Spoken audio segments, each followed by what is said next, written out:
Blow it, lady. You've resigned. And take your bloody NFTs with you. It seems today that all you see is bouncing locomotives and stuff on TV. But where are those good old-fashioned values on which we used to rely? Lucky there's the tales of the rails. You're lucky there's a man who positively can do all the things that make us laugh and wail. It's the tales of the Northwestern Rails.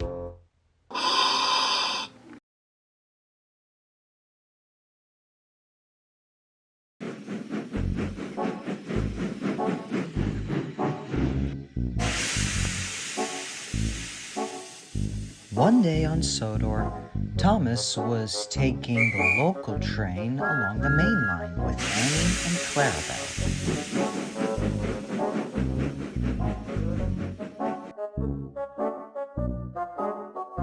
They arrived at Keltstrop Road for a guaranteed connection with Gordon. Good morning, Gordon. You're in a pleasant mood today. Have you come to your senses on accepting the water troughs? Not only that, Thomas, I'm looking forward to a special guest coming to Sodor. Oh? What's the occasion? You've seen him before at Vickerstown, Their conversation was interrupted by a distant whistle from Spencer. Between him and his coach was a milk tanker. He parked beside the two engines to have a little chat. Spencer? What's with the milk tanker? It's a new thing the Duke and Duchess planned called the Up Milk Train for Boxford. I'm not very fond of it. Well, there's no need to cry over spilled milk. Yes, what brings you to Sodor? It's not summertime yet. No, but the Duke and Duchess wanted to visit Sodor for the week for the Flying Scotsman's birthday. Flying Scotsman? Coming to Sodor? On his birthday? Ah, not just any birthday, Thomas. His 100th birthday. His 100th birthday? That is special. Quite so. I've yet to come up with a perfect gift for him. Well, you're on the clock, cousin. Your brother is scheduled to arrive late tomorrow afternoon. And with that, Spencer proceeded his journey to the summer house of Boxford. It was time for Gordon to leave too.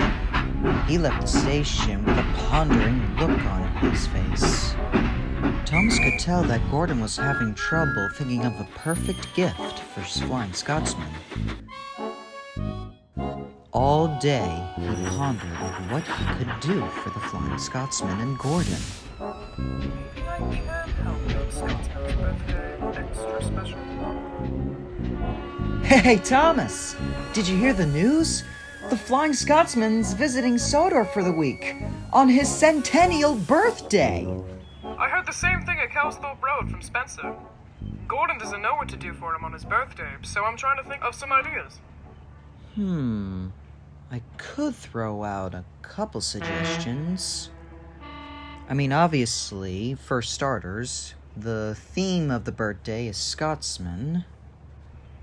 Like the Great Railway Show? That's one of the few things I know about him.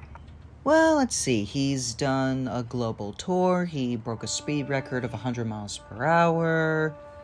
Maybe we can have some reenactment of those historic events and have everyone cosplay at Scotsman's events.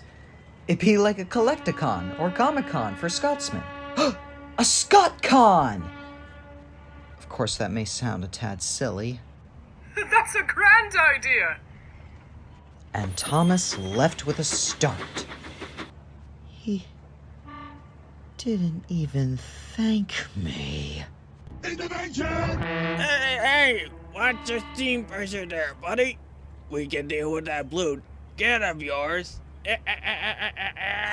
Yeah, we give him trouble loads of times. Alright, now hold on. Stand down, you lads. I'm sure Thomas got a bit overexcited, and It'll seem likely that he'll thank me for the idea tomorrow. And with that, Humphrey left for NWRails. The next day was Thomas's day off, which gave Thomas an advantage to wake up very early and get to work with the idea of Scot-con. His first stop was the steamworks. Buenos dias, Senor Thomas. Have you come here to have yourself polished for the Flying Scotsman's arrival? Victor, you know a lot about steam engines. Could you share some information about them? Victor had the workmen turn on the TV, and Thomas watched various videos on the Flying Scotsman and his historic events. He paid close attention with much interest. The next step was to have Victor create replicas of certain number plates and nameplates. Finally, Thomas went around and looked around for some volunteers to attend the Scot-con. Some engines were too busy with their work.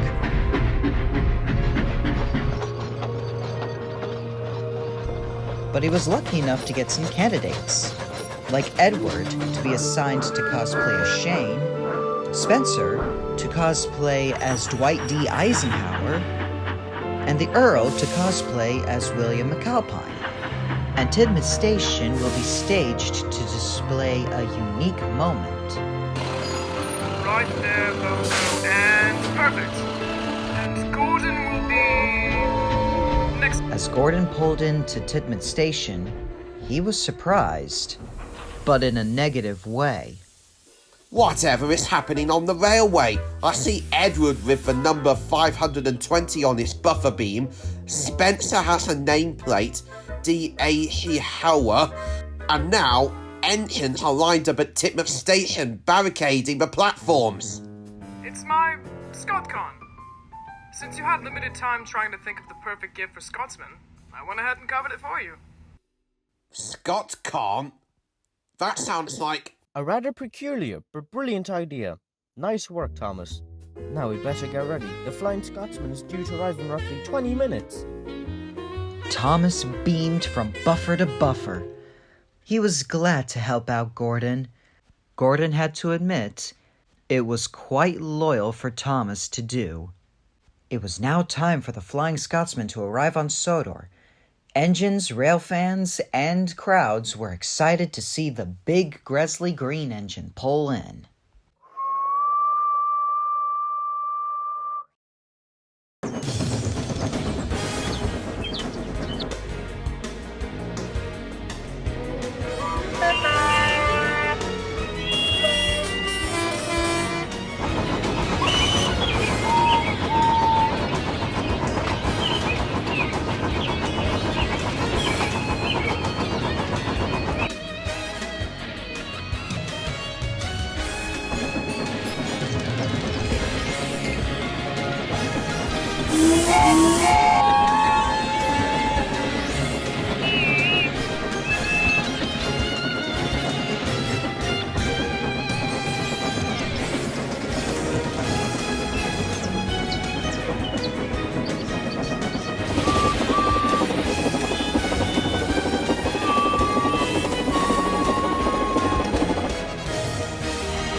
Cole here, live at Tidmouth Station at Platform 4, where the Flying Scotsman will park himself any minute now.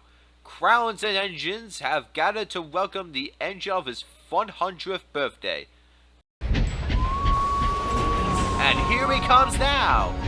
We can hear the excellent overlapping on my own dialogue.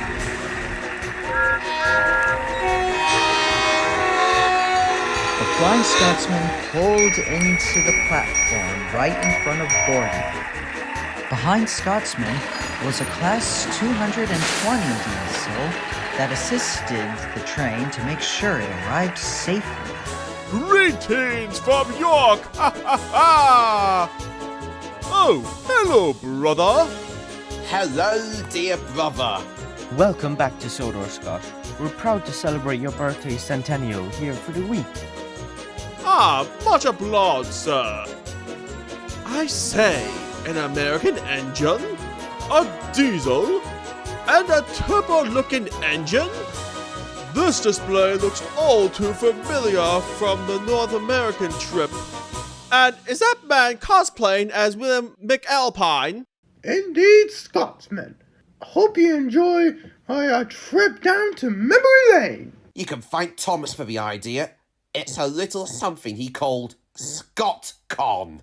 Well then, this is a pleasant surprise.